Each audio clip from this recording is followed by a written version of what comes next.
Hi everybody, so today I was going to make a new recipe and I wanted to share it with you guys while I did it.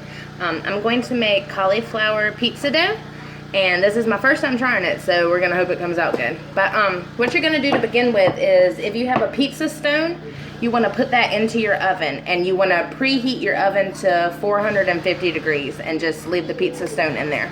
Then you want to get your cutting board and some parchment paper. You want to take the parchment paper and just line your cutting board. Ta-da! Then you want to get a head of cauliflower. You don't want to get one the size of your head like this unless you're planning on making 2 pizzas. One about the half size of this would be perfectly fine for 1 pizza. What I'm going to go do now is go wash it and get all of the leaves and all off the bottom, and I will be right back. Alright, so after you wash and thoroughly dry your head of cauliflower, you're going to come back to your cutting board with the parchment paper. You're going to take non-stick cooking spray and just spray the top of it.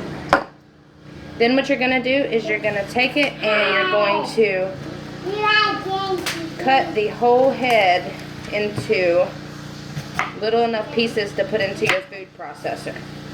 So I'm going to go ahead and cut this up, and we'll be right back with the next step.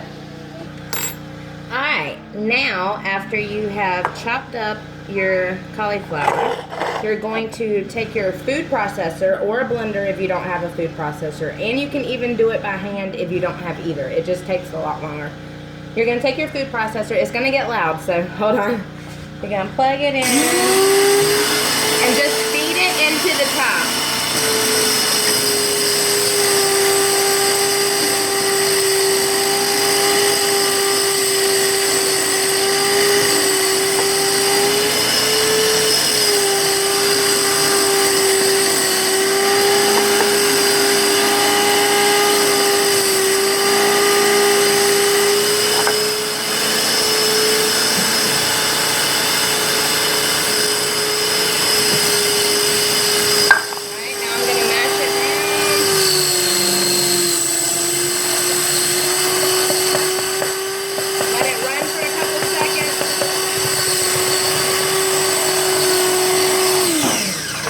Unplug it, and now we should have a snow-like material. I'm gonna have to do it again because it was a lot, but see how some of it looks like snow? That's what you want it to look like. So I'm gonna run mine back through one more time, and then I'll be right back with the next step. So once you get it all done, oops, there's the blade. It should all come out like snow. Kind of clumpy snow, but still, it's perfectly shredded. You're so silly, Connor. Alright, so see what we have now? No! Alright, now what we're going to do is we're going to take this snow and we're going to place it in a microwave safe bowl, which this is already. We're going to cover it and microwave for 4 minutes, okay? So, we're going to go do that now. Cover it, microwave for 4 minutes. Now, what you want to do after you cook your cauliflower covered in the microwave for 4 minutes is wait until it's cool enough to handle. Then you want to take like a hand towel or a wash rag, one that, I don't think you can see it through that. When I hold it up to the light, I can see through it. Then you take it. Spoon probably be better. Let's grab a spoon. Alright, you're going to spoon some out into your rag, as is on here. Right, then you just kind of want to wrap the sides up one at a time.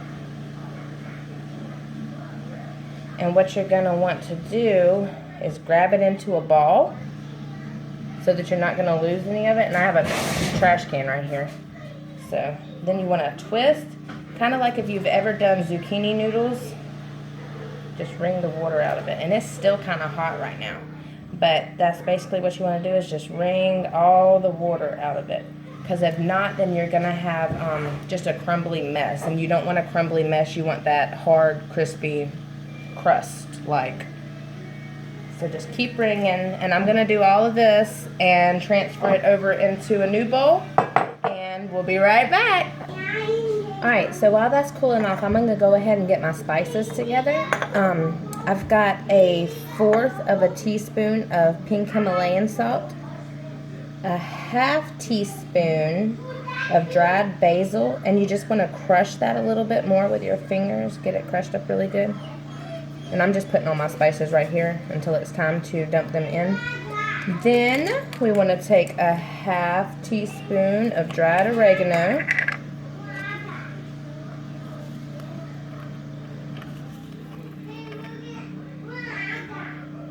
1/2 teaspoon of dried oregano. Then you want to use 1/2 teaspoon of dried garlic powder.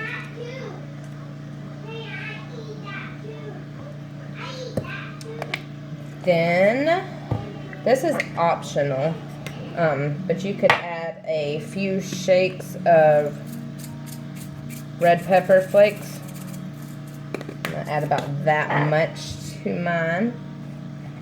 Then I'm going to add nutritional yeast. If you don't have nutritional yeast, you don't have to use this. This just kind of gives it like a little cheesy flavor without having all of the calories and all from the cheese. And I'm going to add of the nutritional yeast 1 tablespoon. So 1 tablespoon of that. And then I forgot to get my almond meal, so hold on.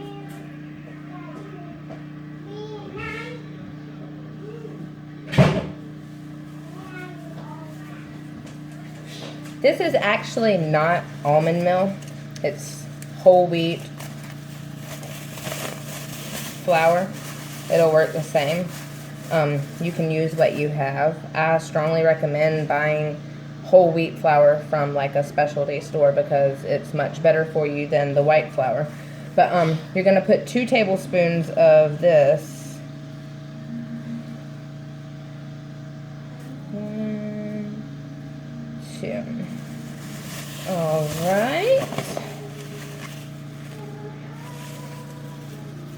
Now, I'm going to go check on the cauliflower. There's all of our spices that we're going to put in. Here's the cauliflower already dried out, so once you get it in there, it should just be like hard balls. I'm going to go check on the other cauliflower and see if it's ready, and we'll be right back. Alright, now once you've finished with all of your cauliflower, it will feel kind of like a dough consistency. That is when you want to take all of your spices that we had got together and dump all of that in. And you also want to add 1 tablespoon of olive oil, or what I'm going to use is coconut oil. I love coconut oil so much more than olive oil.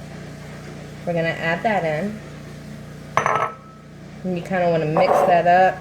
Your hands work the best for this. Just kind of get that a little mixed up. Alright. Then you want to take 1 egg. I use fresh brown eggs, but any egg is fine. And you want to mix that in. Okay, stop growling. Don't be so mean. He's just pressure washing. Alright. So then you want to just mix all of that up together.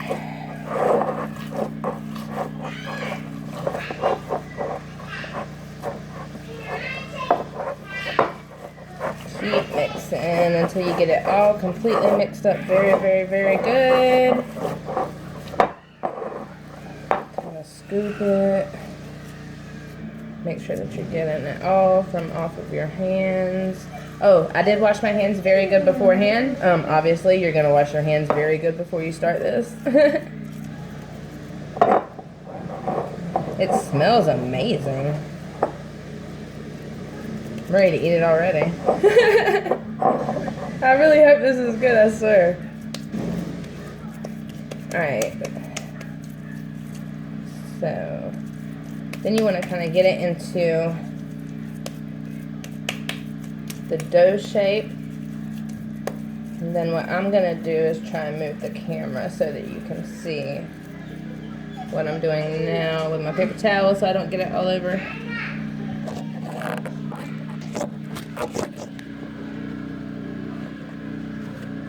Okay, this should work. Alright, so then you're going to take your cutting board back again that has your parchment paper on it where we sprayed it with the non-stick baking spray.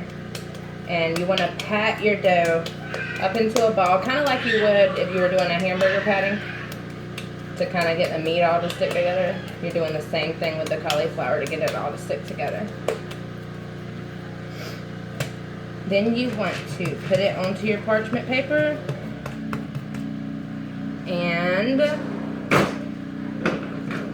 have a rolling pin, but if you don't have a rolling pin, you can roll it out with your hands. Actually, don't roll it out with a rolling pin. Don't do it. It doesn't work. We're learning together. Ha! Okay, now I'm going to go back to my ball. Don't use a rolling pin. Horrible idea. I should have thought about that. It would stick to that. Alright. Back to the ball.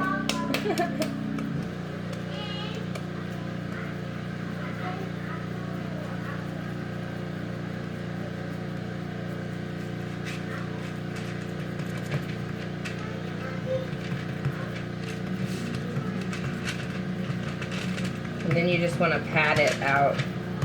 That's what it said online anyway. I was just going to try and cheat. Cheating gets you nowhere. See? We have to start over.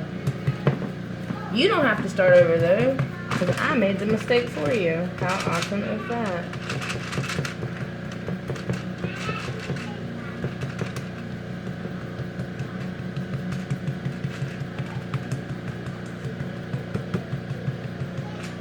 You don't want to make it too thick or too thin either.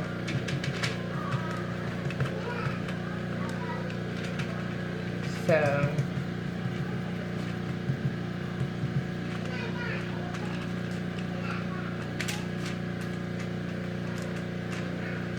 I don't know. You know, we're doing this together. Like I said, no idea what I'm doing. It's gonna be awesome though. I know this. Because everything I cook is pretty awesome. I do have to say that. Thank you, Jesus, for blessing me with that talent. Alright. So, now that we've got it all patted out onto your parchment paper, we're going to take your parchment paper and you're going to slide it onto your pizza stone into the oven, and then we're going to let it bake for 15 minutes. Now, at 15 minutes, I want you to check it. It might not be done. It might take 20 minutes. So check it at 15 minutes. If you do not have a pizza stone, say hi, Connor. Hey, guys.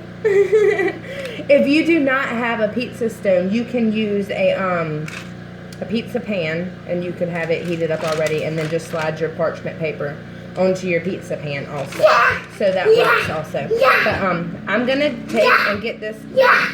Chill out. I'm gonna take and get this into the oven, and again, we're gonna cook it for 15 minutes, check it, and if it's done, pull it out. If not, cook it for 5 more minutes. Alright, we'll be back. Alright, we've got it in there on the pizza stone, and it's baking now. We're gonna set the timer for 15 minutes. Alright, we got it on 15 minutes. We're gonna start that, and we'll be back shortly with a done pizza. So the timer just went off, and I checked it, and I don't think that it's all the way done. So I'm gonna put it back in for 3 minutes and check it again and see what it looks like. Alright, be back. Alright, let's see what we got. Alright, I like the way that looks now. So we're going to go ahead and pull out my parchment paper with my crust in it. Oh, hold on. Try not to drop you. King, calm down. Calm down, buddy. You can't go outside yet. He's still doing the house. Alright.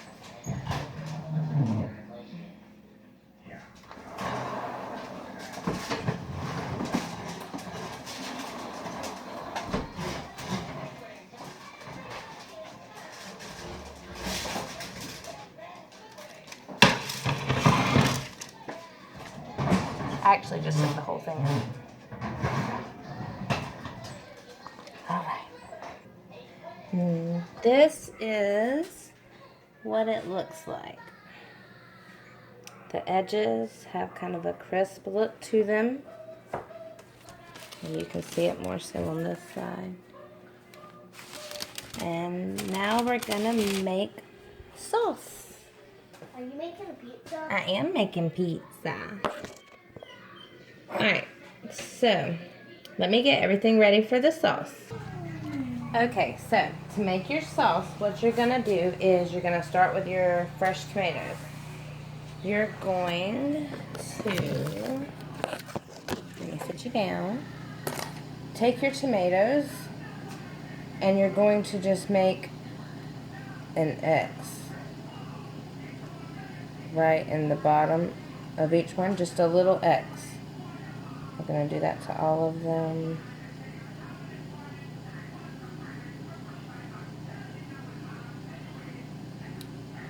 You don't want to core out the middle of your tomatoes, as some recipes will call for, because it's going to cause too much water to get into your tomatoes.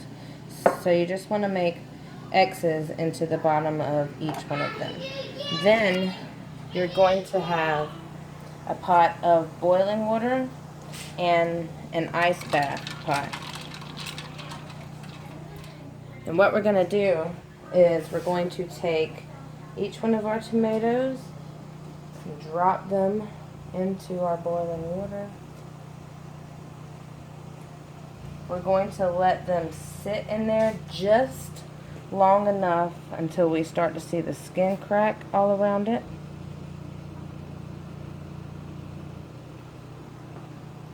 Get my spoon to get them out with. Okay. Alright, you can see the skin is starting to crack on it a little bit. Oh, it's starting to peel off a little bit. Won't be much longer.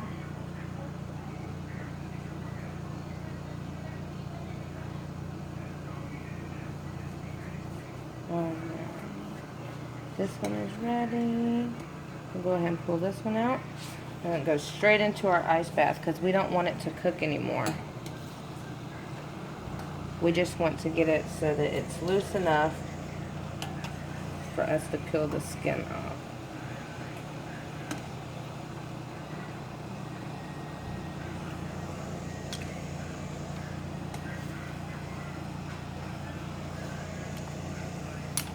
Alright.